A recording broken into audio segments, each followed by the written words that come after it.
He begins to wonder if the glowing ones are the real grimoires as he stands in front of one such radiant book with curiosity. He feels tempted to reach out and take it, but he quickly recalls Lucas's warning and stops himself before making a mistake. Alan grows slightly frustrated with the situation as he questions how he is supposed to know whether a grimoire has chosen him or not. Just then, he turns around again and briefly catches sight of a strange beast that vanishes almost instantly without a trace. He wonders if it might be a demon at first, but then he realizes that it must be something entirely different from what he expected. Just then, a strange wolf appears in front of him with a mark on its head which catches him off guard. He yells at the others to stay alert and starts chasing the creature. As he moves through the narrow hallways, he finally reaches a clearing where the wolf sits on top of a horizontal column. Alan gets completely blown away by the majestic scene in front of him. The wolf then stares straight at him, which makes him flinch, but then it slowly lowers its head. All of a sudden, the mark on its head starts glowing brightly and fills the entire area with light. Our hero stands frozen as the light suddenly rushes toward him and forces him back. The small drone keeps recording everything as a grimoire appears in the sky. Meanwhile, the onlookers get shocked and start gossiping as they wonder if that purple glow is normal. The nobles begin to question how much power Alan actually has and whether the rumors about the master were true. Even when Lord Klaus found his grimoire, it never glowed this brightly. The teacher confirms that the glow is definitely abnormal and wonders if it connects to our boy's affinity with ancient magic. Coming back to Alan, he holds out his hands as the grimoire slowly descends. The moment he grabs it, he feels the flow of mana which pulses like a living heartbeat. He gets overwhelmed by how warm it feels and hugs the grimoire tightly as he claims it as his own.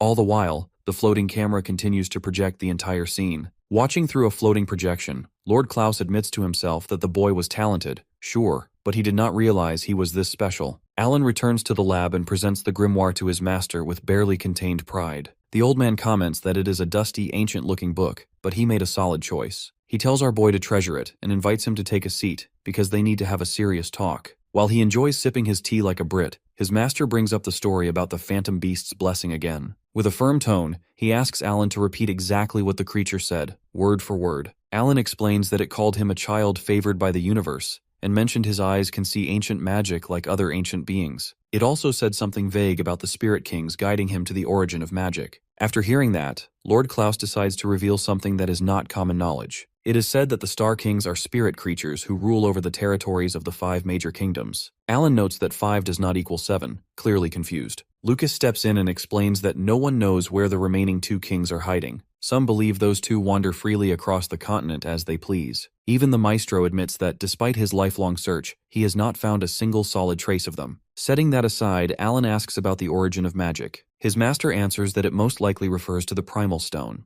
No one knows where the oldest magic stone recorded in written history is located, or what kind of magic it even contains. It remains a mystery unsolved by the greatest minds of past centuries, and no amount of overthinking has cracked it so far. Lord Klaus believes that humans might finally understand ancient magic if they can study the primal stone. Alan is the only one who can find all the Star Kings. But honestly, our boy does not need the extra push. He is already hyped just thinking of how mesmerizing a blessing from a spirit king would look like. Already seeing a phantom beast's scale shines brighter than diamonds. He boldly declares he will make it his life mission to travel the entire continent and find every last spirit king. Before he charges off on that dream, however, his master warns him that proper preparation will decide whether he survives the journey or not.